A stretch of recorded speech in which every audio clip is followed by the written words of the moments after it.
तो दोस्तों मैं आज आपको एक नया चाइनीज़ ड्रामा एक्सप्लेन करने वाला हूँ। इस ड्रामा का नाम है आई लव माई प्रेसिडेंट दो ही इज़ अ साइको। तो इस ड्रामा में सिर्फ 10 एपिसोड है, तो मैं कोशिश करूँगा कि मैं परसों शाम तक ये ड्रामा को ख़त्म कर दूँ। तो ये ड्रामा की शुरुआत होती है एपिसोड 1 की, और उसमें हम देखते हैं कि जो एक लड़की है वो जंगल में घूम रही होती है। तो वो घूम रही होती है जंगल में, और वो चिल्ला के पूछ रही होती है कि क्या कोई है जो मेरी मदद कर सकता है। तभी उसे एक मिराज दिखता है। वो मिराज में एक लड़का होता है, उसका नाम होता है किंचू। वो आता है, वो अपना हाथ आगे करता है, पर वो एक्चुअल में मिराज होता है, तो वहाँ पे नीचे गिर जाती है। तभी वहाँ पे से एक दूसरा आदमी उसे उठा के लेके चला जाता है। उसके बाद जैसे उसकी नींद खुलती है तो आदमी उसके सर पे गन रखता है और पूछता है कि तुमने मेरे सवाल का जवाब क्यों नहीं दिया।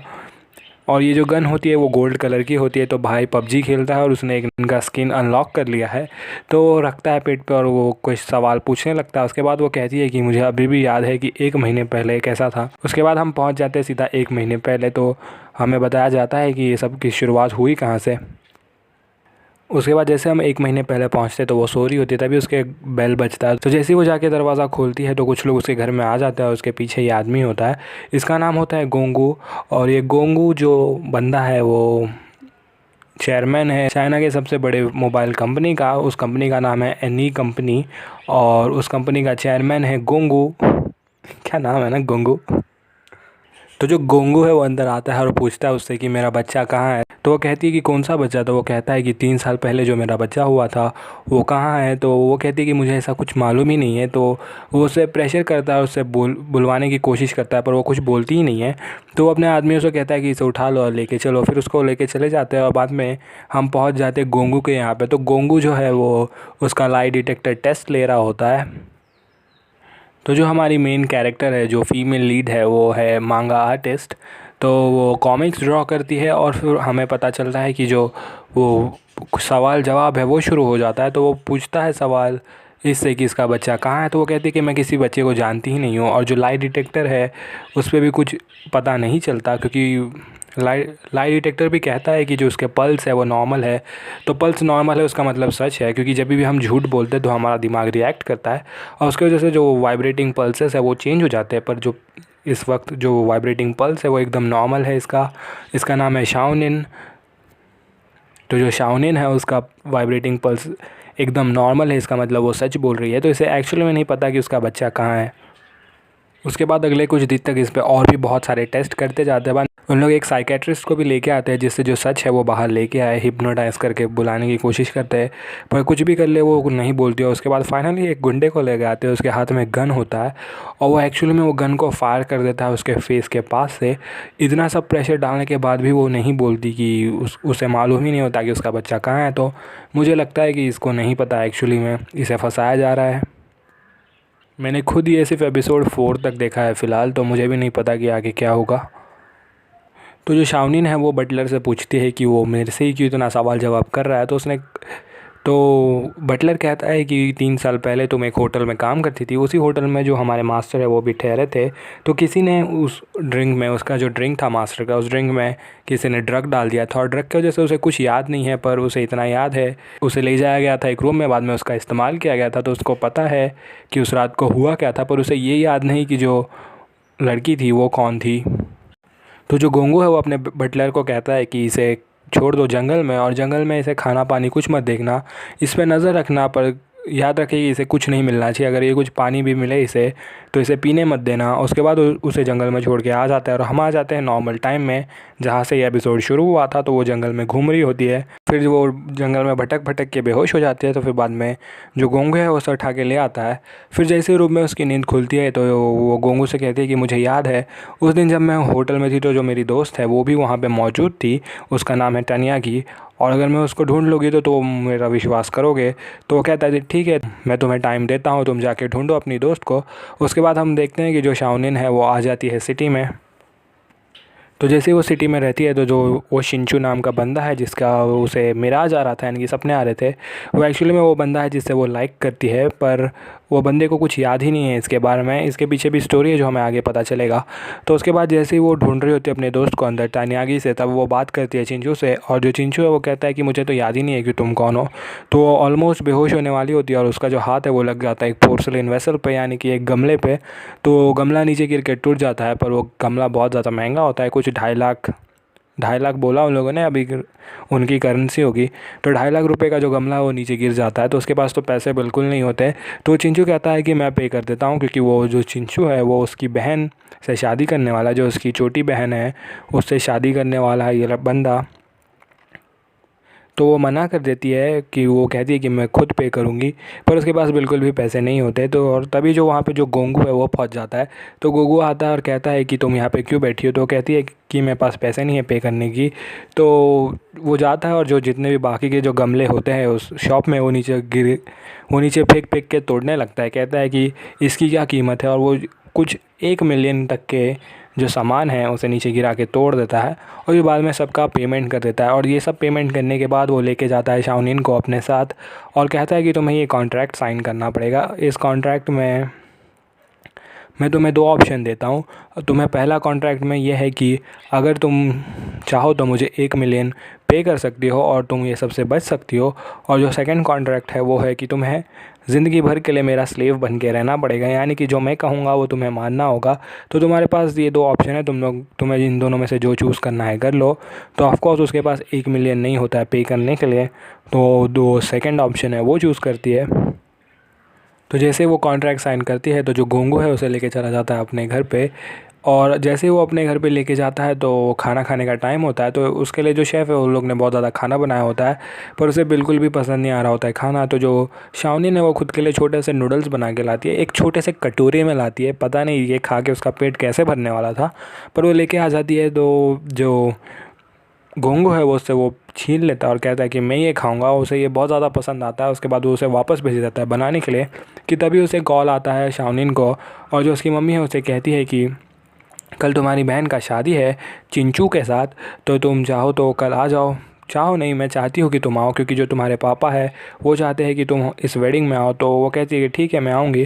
फिर जैसे ही अगले दिन की सुबह होती है तो हम देखते हैं कि जो शाओनिन है वो तैयार हो रही होती है। तो जो गोंगू है वो कहता है कि ये ड्रेस तुम पे सूट नहीं कर रहा है, मैं तुम्हें नया ड्रेस दिखाऊंगा।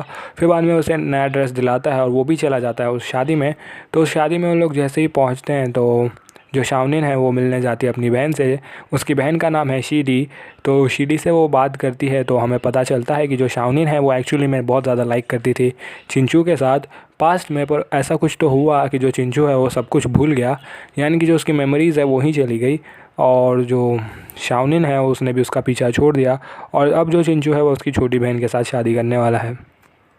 फिर उसके बाद जो गोंगू है वो ढूंढ लेता है शाओनिन को। तो शाओनिन से बात करता है और शाओनिन बताती है कि वो अडॉप्टेड है, यानी कि उसे उस फैमिली में अडॉप्ट किया गया था। और जो उसके जो पेरेंट्स हैं उसे अच्छे से ट्रीट नहीं करते थे।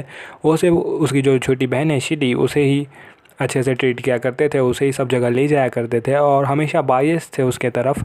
तो उसके बाद उन लोग बात करते करते रात हो जाती है। तो जैसे ही रात होती है तो कुछ लोग जो चिंचू है उसे ढूंढ रहे होते हैं। तो हमें पता चलता है कि जो चिंचू गुम हो चुका है। तो ये फटाक से भागती है और उसे ढूंढने लगती है। तो जब वो जंगल में घूम रही होती है तो हम देखते हैं कि जो चिंचू है वो एक पेड़ के पास पड़ा होता है। तो जो शाओनिन है उसका फटाक से जाके हाथ पकड़ लेती है और उसे उठाने की कोशिश करती है, पर तभी वहाँ पे बाकी लोग आ जाते हैं। तो जैसे ही शाओनिन का पापा उसे देखता है तो उसे बहुत ज़्यादा गुस्सा आ जाता है कि उसने चिंचू का हाथ पकड़ के रखा है, क्योंकि ऑफ कोर्स उसकी वो सौतेली बेटी है और जो उसकी असली बेटी है उसके साथ उसका शादी होने वाला है। तो वो सीधा जाके लात मार देता है शाओनिन को, यानी कि सीरियसली सीधा जाके वैसे लात मारता है। और इस सीरीज़ के जो सबटाइटल्स है वो बहुत ही ज़्यादा ख़राब है। जो इंग्लिश ग्रामर है और जो इंग्लिश वर्ड्स है वो बहुत ही गंदी तरह से लिखे गए हैं, यानी कि जिसने भी इसे ट्रांसलेट किया है उसे सच्ची में इंग्लिश नहीं आती थी। तो जब वो उसे लात मार के चला जाता है तो ये देख इसे पुरानी बातें याद आ रही होती। तो जो एक्चुअल में जो चिंचू नाम का बंदा है वो अंधा था पहले, और जब वो अंधा था तो उसकी फैमिली उस पर बिल्कुल भी ध्यान नहीं देती थी। तो उसे जैसे घर से निकाल ही दिया था। तो वो हमेशा आता था शाओनिन के साथ खेलने के लिए। तो शाओनिन और ये बहुत ही ज़्यादा अच्छे दोस्त बन गए थे उसे, क्योंकि उसे दिखाई नहीं देता था। तो वो शाओनिन को कहता था कि तुम मेरी आँखें बनोगी।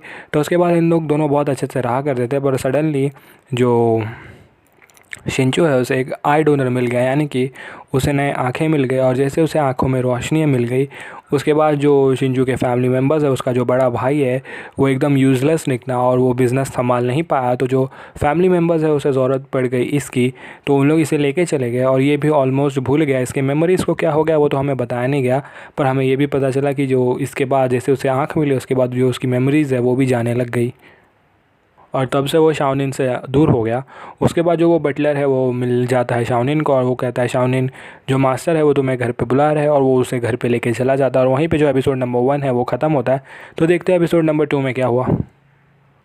तो हम देखते हैं कि एपिसोड की शुरुआत होती है और जो शाओनिन है और जो गोंगू है वो एक गाड़ी में जा रहे होते हैं।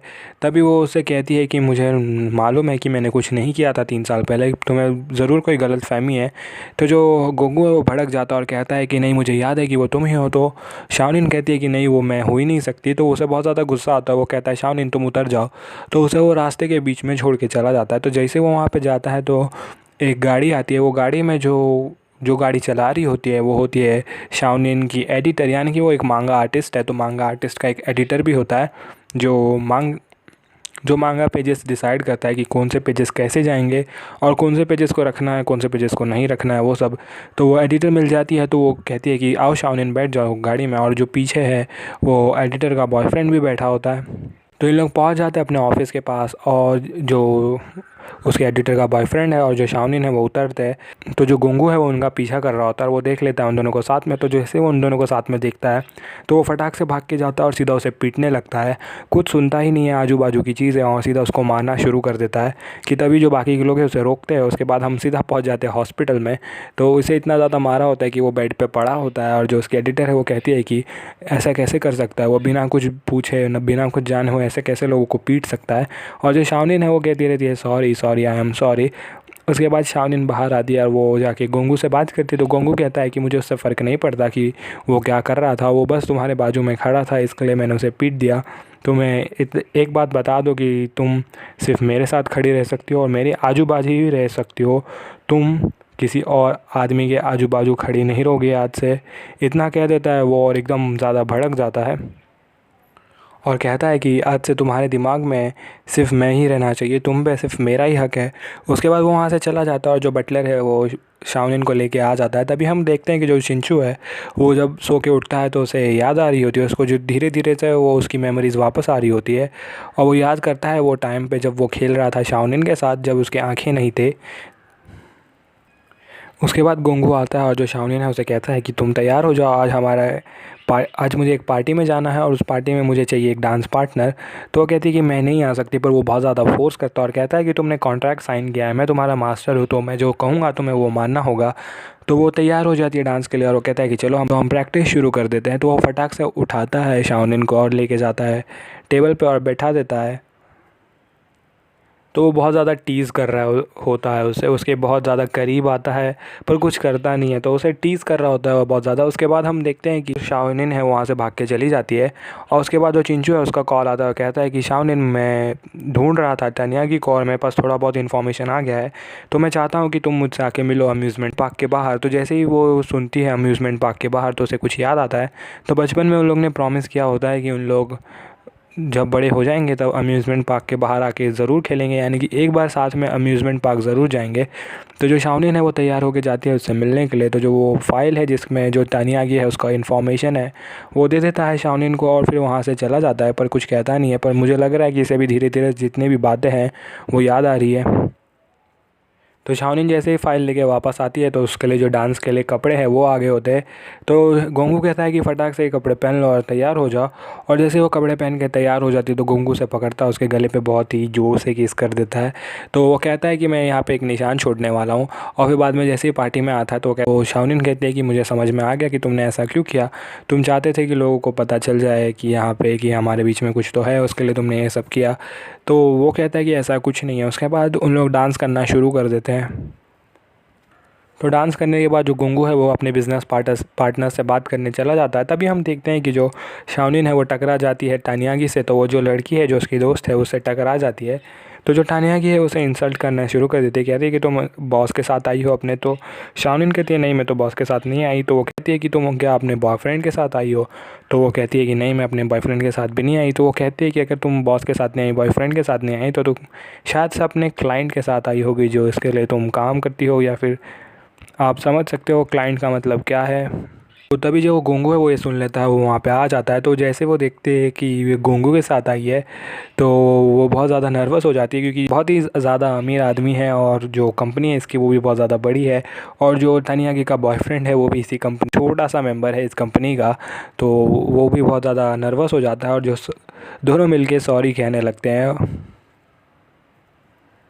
तो उसके बाद वो गोंगू को कहती है कि यही है टानियागी, तो इससे जाके बात करते। तो जैसे ही टानियागी के साथ हम लोग बात करते हैं तो टानियागी कहती है कि नहीं, ये इसने ही सब कुछ किया है। इसने उस दिन मुझसे बुलाने की दवाई मांगी थी, यानी कि जिससे एक ड्रग मांगा था जिससे लोग सो जाए। तो हो सकता है इसने ही सब कुछ किया हो। तो एक्चुअली में उसके फेस से लग रहा होता है कि वो झूठ बोल रही होती है। तो ये सब हो जाने के बाद जो गोंगू है वो शाओनिन को खींच के ले जाता है अपने रूम में और पटक देता है अपने गद्दे पे और कहता है कि क्या तुम्हें अभी भी कुछ याद नहीं आ रहा। तो वो कहती है कि नहीं, मुझे कुछ याद नहीं आ रहा। तो वो कहता है कि लगता है मुझे अपनी जो चीज़ें हैं वो वापस करनी होगी, तो शायद से तुम्हारी जो मेमोरीज़ है वो वापस आ जाए। तो जो शाओनिन है वो कहती है कि तो प्लीज़ ऐसा कुछ मत करो। तो वो कहता है कि ठीक है, इवेंचुअली तुम्हारी मेमोरी शायद से गायब हो गई है, पर वक्त के साथ वो वापस आ जाएंगी और मुझे पक्का पता है कि वो मेमोरीज़ वापस आ जाएंगी। और जब तक वो नहीं आती, जब तक मुझे सब कुछ पता नहीं चल जाता, तुम यहाँ से जा नहीं सकती। उसके बाद हम अगले दिन देखते हैं कि जो शाओनिन है उसे कॉल आता है, उसकी मम्मी बुलाती है। तो उसके साथ जो गोंगू है वो भी चला जाता है। तो जैसे वो अपनी मम्मी से जाके बात करती है तो उसकी मम्मी कहती है कि मैंने तुम्हें यहाँ पे बुलाया है इस कॉन्ट्रैक्ट पे साइन करने के लिए। तो जैसे हम वो कॉन्ट्रैक्ट देखते हैं तो वो कॉन्ट्रैक्ट होता है रिलेशनशिप ख़त्म करने का, यानी कि जो उसे अडॉप्ट किया था उसके पेरेंट्स ने, वो चाहते हैं कि वो पेपर साइन करके जो उनका रिलेशनशिप है पेरेंट और डॉटर का वो ख़त्म कर दे। यानी कि उन लोग नहीं चाहते कि जो शाओनिन है वो उनका जो सरनेम है वो यूज़ करे या तो उनके फैमिली मेम्बर जैसा रहे। तो जो शाओनिन है वो रोने लग जाती है कि जो गोंगू है वो कार से देख लेता है कि शाओनिन रो रही है, तो फटाक से भाग के वहाँ पे आ जाता है और वो उसे बाद में पता चलता है सारी बात। तो वो कहता है कि अगर इन लोग नहीं चाहते तुमसे रिश्ता रखना तो तुम भी साइन कर दो और ख़त्म कर दो ये सब। तो जो शाओनिन है वो भी उस पेपर पर साइन कर देती है और बाद में जो इनका रिलेशन है वो कम्प्लीटली ख़त्म हो जाता है। तो उसके बाद जो शाओनिन है वो बहुत ज़्यादा सैड होती है। तो जो गोंगू है उसे लेके चला जाता है राइड पे और बाद में उससे बात करता है। तो जो शाओनिन है वो बताती है कि जब वो बचपन में जो उसके पेरेंट्स थे वो हमेशा सिर्फ़ और सिर्फ उसकी जो छोटी बहन है शीटी उसे खेलने ले जाया करते थे और उसे हमेशा घर में बंद करके जाते थे। तो वो हमेशा बहुत ज़्यादा अकेला महसूस करती थी और उसके साथ खेलने के लिए सिर्फ शिंचू था। पर जो शिंचू है वो भी अभी उसे भूल गया है, तो वो एकदम अकेली हो गई है। तो जो गोंगू है वो कहता है कि तुम्हें टेंशन लेने की ज़रूरत नहीं है, अब तुम अकेली नहीं हो, अभी मैं हूँ तुम्हारे साथ। और उसके बाद वो कहती है कि मुझे यहाँ पे कुछ ड्राइंग करनी है, पर वो कहता है कि अभी मैं तुम्हें ड्राइव करके एक पहाड़ पे ले आया हूँ, तो इस पहाड़ पे हमें ड्राइंग करने के लिए क्या मिलेगा। तो वो चल के जाती है दीवार के पास और दीवार के पास देखती है कि जो नीचे है वो थैली में पेंट रखा होता है, जो स्प्रे पेंट है वो पेंट उठाती है और पेंटिंग करना शुरू कर देती है। तभी हम देखते हैं कि जो शिंचू है वो दीवार के पीछे से छुप के देख रहा होता है। तो एक्चुअली में उसे सारी बातें याद आ चुकी होती है। वो कहता है कि मुझे याद है कि तुम्हें पेंटिंग करना बहुत ज़्यादा पसंद है, इसके लिए मैं ये सब लेके आ गया था, पर मुझे लगता है कि तुम्हें कोई दूसरा दोस्त मिल गया है तुम्हें अपना टाइम स्पेंड करने के लिए। उसके बाद गोंगू लेके जाता है शाओनिन को एक रेस्टोरेंट में और रेस्टोरेंट में खाते वक्त वो उसे एक रिंग दे देता है और कहता है कि मैं तुम्हें लाइक करता हूँ। तो वो कहती है कि प्लीज़ मुझे ये नहीं चाहिए, मैं ये एक्सेप्ट नहीं कर सकती। तो वो कहता है तुम्हें अगर ये नहीं चाहिए, तो वो रिंग का डब्बा बंद करता है, उड़ा देता है पीछे, कहता है कि मैंने तुम्हें गिफ्ट दे दिया पर तुम्हें नहीं चाहिए था, तो मैं इसे वापस भी नहीं लूँगा। तो और वहाँ से चला जाता है। तो जो शाओनिन है वो उसके पीछे पीछे जाती है और वो जाके रिंग उठा लेती है और फिर लेके आ जाती है रिंग। तो जैसे वो बाहर आ रही होती है तो वो देखती है कि जो टानियागी है वो वापस उसी होटल में घुस रही होती है। तो वो उसके पीछे पीछे जाती है और देखती है कि जो तानियागी है वो बैठ के बात कर रही होती है शीदी के साथ, यानी कि उसकी बहन के साथ। और उन लोग बात कर रहे होते हैं। तो जो तानियागी है वो धमकी दे रही होती है शीदी को, कहती है कि तुम्हें अगर मुझे इतने पैसे नहीं दिए तो जो तुम्हारी सच्चाई है मैं वो बाहर कर दूँगी। तो जैसे इतना सुनती है तो शाओनिन सोचने लगती है कि ऐसा क्या हुआ था, कि तभी तानियागी कहती है कि 3 साल पहले जो हुआ था मैं वो भी बता दूंगी। और जैसे ये बात सुनती है शाओनिन तो वहीं पे जो ये एपिसोड है वो ख़त्म हो जाता है। तो दोस्तों ये था पहला पार्ट, यानी कि पहले 2 episode I love my president दो ही साइको का। तो अगर आपने अभी तक मुझे सब्सक्राइब नहीं किया तो सब्सक्राइब कर दे और मैं कोशिश करूँगा कि परसों शाम तक इसे ख़त्म कर दूँ। और अगले वीडियो तक के लिए बाय।